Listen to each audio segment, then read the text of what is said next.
દેવગઢ બારિયા તાલુકાના પીપલોદ ગામે બનેલ રુદ્રાક્ષ કોમ્પ્લેક્સને લઈ ખૂબ જ મોટો વિવાદ થયો છે।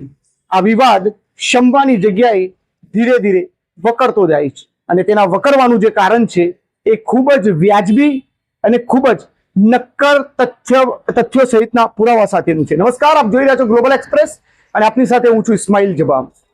દેવગઢ બારિયા તાલુકાના પીપલોદ ગામના મુખ્ય બજારમાં રુદ્રાક્ષ કોમ્પ્લેક્સ નામક એક વ્યવસાય લક્ષી કોમ્પ્લેક્સ બનાવવામાં આવે છે, જેમાં અલગ અલગ દુકાનો બનાવવામાં આવે છે। હવે આ દુકાનોમાંથી 7 કે 6 જેટલી દુકાનો જે છે એ વેચાણ કરવામાં આવે છે, જેની નોંધ પણ પ્રાંત અધિકારીમાં રદ કરવામાં આવે છે। પરંતુ આ 6 દુકાનોને સીલ કરવામાં આવે છે સ્થાનિક પંચાયતના તલાટી દ્વારા। સીલ તો થઈ જાય છે, પોલીસનો તામઝામ અને પોલીસ ની કુમક સાથે જઈ અને આખું એ કોમ્પ્લેક્સ સીલ કરી દેવામાં આવે છે। એની 6 દુકાનો સીલ કરી દેવામાં આવે છે, પરંતુ અચાનક જ શનિવાર એટલે કે બંધ શનિવાર હતો। આખા રાજ્યમાં સરકારી કચેરીઓ બંધ હતી, એવામાં જ રાત્રિના સમયે તલાટીને એક સપનું આવે છે અને એ સપનાના ભાગરૂપે તલાટી બંધ શનિવારે જાહેર રજાના દિવસે રાત્રિના સમયે ત્યાં જઈ અને કોમ્પ્લેક્સની જે 6 જેટલી દુકાનો સીલ મારી છે એને ખોલી નાખે છે અને સાથે જ તેઓ કહે છે કે પંચાયતના અંદર 104 અને 105 મુજબ જે કાર્યવાહી કરવાની હતી એ કાર્યવાહી એમ કે અમે કરી છે, પરંતુ તેઓની ક્વેરી હતી, જે ભૂલ હતી, એટલે કે તેઓ દ્વારા ફાયર સેફટી એક્ટ હેઠળ જે સાધનો લગાડવાના હતા એ લગાડ્યા નહોતા, તેમજ વ્યવસાય વેરો એ માટેની કોઈ પ્રોસેસ કરવામાં નહોતી આવી। એ બાબતોને લઈ અને આ 6 દુકાનો સીલ કરવામાં આવી હતી અને તેનું પૃથ્થકરણ એટલે કે એમને ફાયર સેફટીના સાધનો લગાડી દીધા અને વ્યવસાય વેરા માટેની અરજીઓ કરી દીધી, એટલે એ સીલ ખોલવામાં આવ્યું છે। પરંતુ હકીકત જે છે કે નુકતા જેવી ભૂલમાં કોમ્પ્લેક્સની 6 દુકાનો સીલ કરી, પરંતુ જે મોટી ભૂલો છે એ ભૂલોને નજરઅંદાજ કરવાનું કારણ શું છે? જ્યારે કોમ્પ્લેક્સનું બાંધકામ થતું હતું તે વખતે સ્થાનિક પંચાયત દ્વારા, તલાટી દ્વારા એ બાંધકામને રોકવા માટે અનેક વખત નોટિસો આપી છે, પરંતુ એ નોટિસની અવગણના થઈ છે। એ નોટિસને કોઈ પણ પ્રકારે કે કોઈ પણ પ્રમાણે ગ્રાહ્ય બિલ્ડર દ્વારા રાખવામાં નથી આવી અને તેઓએ કોઈ પણ જવાબ પણ નથી આપ્યો એનો, કે જવાબ આપ્યો હોય તો પણ એ ઉડાવ જવાબ હતો। એટલે કે જે પ્રમાણેનું કામગીરી કરવાની હતી 40-60 પ્રમાણે, જે 60 અને 40 પ્રમાણે જે બનાવવાનું હોય, મતલબ કે 40% જગ્યા છોડવાની હોય, પાર્કિંગની સુવિધાઓ ઉપલબ્ધ કરવાની હોય, સાથે જ જે ટાઉન પ્લાનિંગનો જે નકશો છે એ પાસ કરાવવાનો હોય, ટાઉન પ્લાનિંગમાં નકશો પાસ નથી થયો। આવી તમામ જે મોટી ભૂલો છે એ ભૂલોને નજરઅંદાજ કરવામાં આવી છે। હવે તલાટી શું કહે છે આ બાબતે? તલાટી સાથે અમારા સંવાદદાતાએ વાત કરી છે, તેમનો ઇન્ટરવ્યુ લીધો છે। તલાટી આ બાબતે પોતાનો ખુલાસો આપે છે, પરંતુ ખુલાસો આપવામાં પણ તેઓ ગે ફેફે કરી રહ્યા છે। તેઓ પૂરતો જવાબ નથી આપી રહ્યા અને તેઓ વાતને અધૂરી જીભ અને દાંત વચ્ચે ચાવી અને ગળવાની કોશિશ કરી રહ્યા છે, પરંતુ આ જે ઘટના છે એ ઘટનાને આવી જ રીતે ઉજાગર કરતા રહીશું, વારે ઘડી આ બાબતના સમાચાર બનાવતા રહીશું, કારણ કે આમાં તલાટીએ જે છે એ સમાચાર બનાવતા પત્રકારોને અને તેમની સામે માનહાનિનો દાવો કરવા માટેનું કહ્યું છે। તલાટી સાહેબ, જો તમારામાં કાયદાનું માન અને કાયદાની મર્યાદા હોત ને તો તમે આ સીલ બંધ શનિવારે અંધકારમાં ન ખોલતા। તમે કાયદાના રખેવાળ હોત તો તમે આ બાબતને સારી અને સાચી રીતે તપાસ કરતા, તેનું પુખ્તતા કરતા અને પછી જ તમે સીલ ખોલ।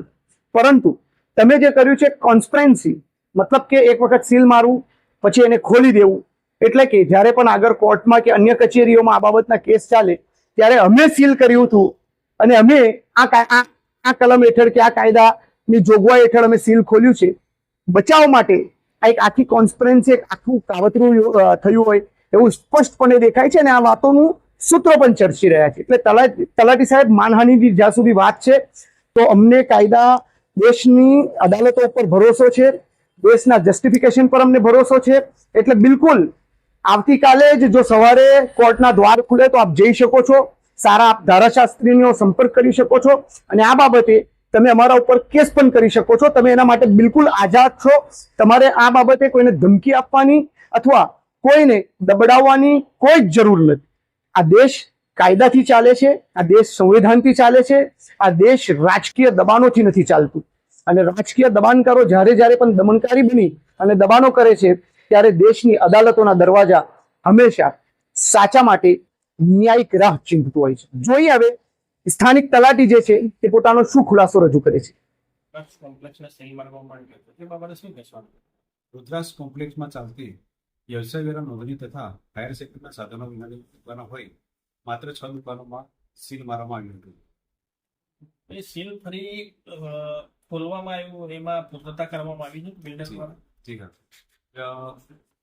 ત્યાંના વેપારીઓ તથા બિલ્ડર દ્વારા આગામી માટેની અરજી રજૂ કરવામાં આવી છે તથા જે વેપારીઓ છે તેમને ફાયર સેફ્ટીના સાધનો ત્યાં સ્થળ પર લગાવેલા છે અને વ્યવસાય વેરાની નોંધણી માટે કાગળોની પૂર્તતા કરેલ છે, રજૂ કરેલ છે. જો તમે નોટિસ પાઠવી હતી પંચાયત દ્વારા, એમાં એવું લખ્યું છે કે જે પરમિશન બાંધકામની આપવામાં આવે એના નિયમો વિરુદ્ધ બાંધકામ કરવામાં આવ્યું છે. 40-60 નો જે રેશિયો છે એ છોડવામાં નથી આવ્યો, પાર્કિંગની જગ્યા છોડવામાં નથી આવી અને કોમન પ્લોટ છોડવામાં નથી આવ્યો, લેઆઉટનો નકશો, નગર નિયોજનનો નકશો નથી. એ બાબતે શું કહેશો? બિલ્ડરને અગાઉ સરપંચશ્રી તથા પંચાયતના સભ્યોએ સાથે મળી બાંધકામ બંધ કરવા માટેની એક અરજી નોટિસ આપવામાં આવેલી હતી.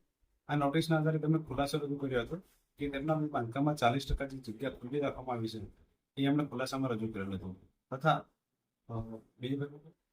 જે લેઆઉટનો નકશો, લેઆઉટ પ્લાન, જે એમણે લેઆઉટ પ્લાન રજૂ કર્યો છે એ લેઆઉટ પ્લાનમાં 15 મીટરની જગ્યામાં કોઈ પણ પ્રકારનું બાંધકામ કરવાનું થતું નથી. તેમાં બિલ્ડર દ્વારા 2 સીડી મૂકવામાં આવેલ છે જે પ્રમાણમાં હોય યોગ્ય નથી. તો એ જે પૂર્તતા થયા વગર સીલ ખોલવામાં આવી હોય તેવું જોવાઈ રહ્યું છે. પંચાયત ધારામાં કલમ નંબર 104 તથા 105માં સીલ મારવા માટેની કોઈ જોગવાઈ છે નહીં. તેમાં વડી કચેરીના અધિકારીઓ તથા કોઈ કોર્ટના હુકમથી દુકાનોને સીલ લાગી શકે છે. જે નકશો બિનઅધિકૃત જાહેર થાય કે યોગ્ય નથી પ્રમાણે જાહેર થાય એ માટે નગર નિયોજકની કચેરીમાં એક પત્ર લખી નકશાના બાંધકામ માટે માર્ગદર્શન માંગવામાં આવેલ છે.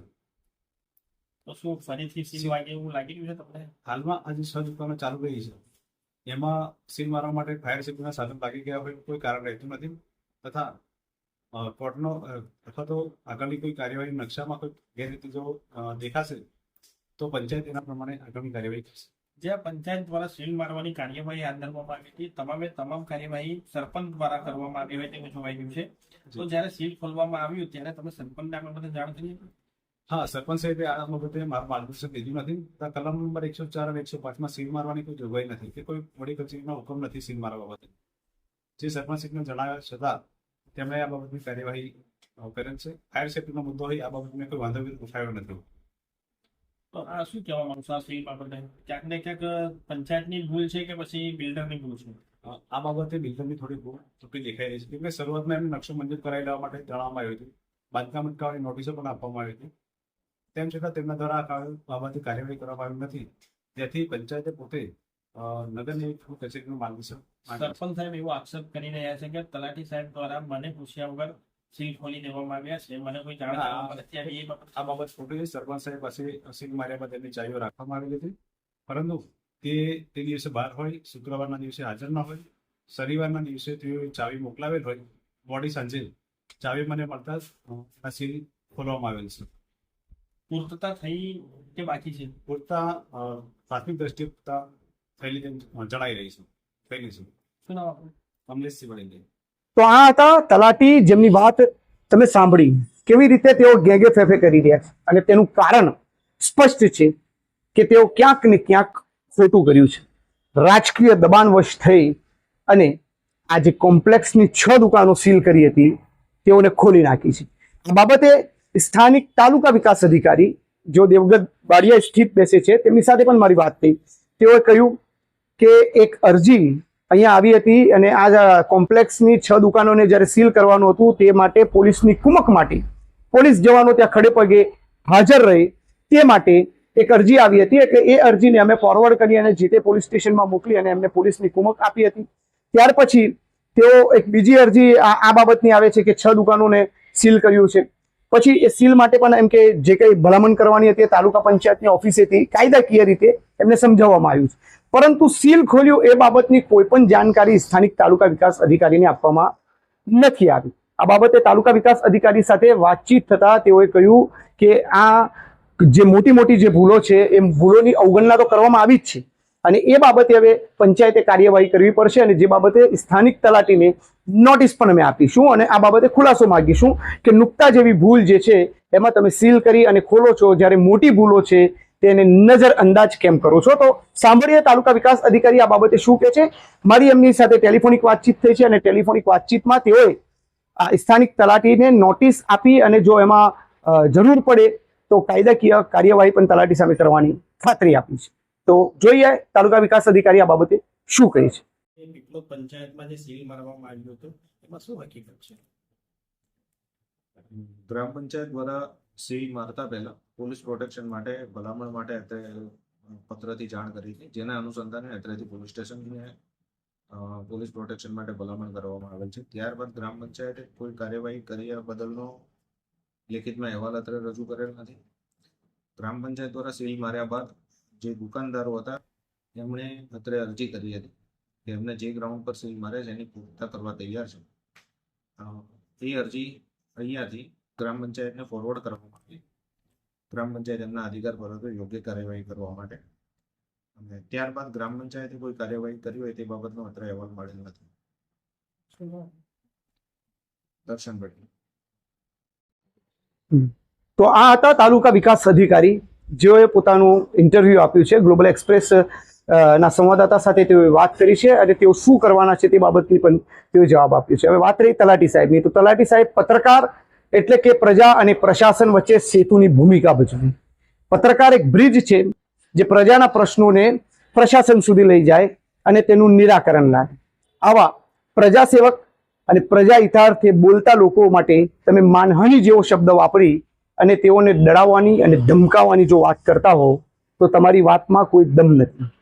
તમે બિલકુલ જઈ શકો છો, તમે કોર્ટ કચેરીમાં જઈ શકો છો, તમે આઝાદ છો, તમે સરકારી કર્મચારી છો, રાજ્ય સરકારના સેવક છો અને તમે આ બાબતે દરેક કાર્યવાહી કરી શકો છો, તમને કોઈ જ રોકી નથી રહ્યું. પરંતુ જો હું હજુ પણ કહું છું કે તમારા અંદર કાયદાનું માન હોત અને કાયદાની મર્યાદા હોત તો તમે જરૂરથી આ બાબતે ખૂબ વિચાર્યું હોત અને ખૂબ જ વિચારીને સારી અને સાચી રીતે કામગીરી કરી હોત. આ વિડીયો તમે ફેસબુક ઉપર જોઈ રહ્યા છો તો મારા પેજને લાઈક અને શેર કરજો. યુટ્યુબ પર જોઈ રહ્યા છો તો મારી ચેનલને સબસ્ક્રાઇબ કરજો. બેલ આઇકન હશે ટચ કરજો તાકે આવા જ સમાચારો સાથે આપણે નિરંતર જોડાયેલા રહીએ. શુક્રિયા.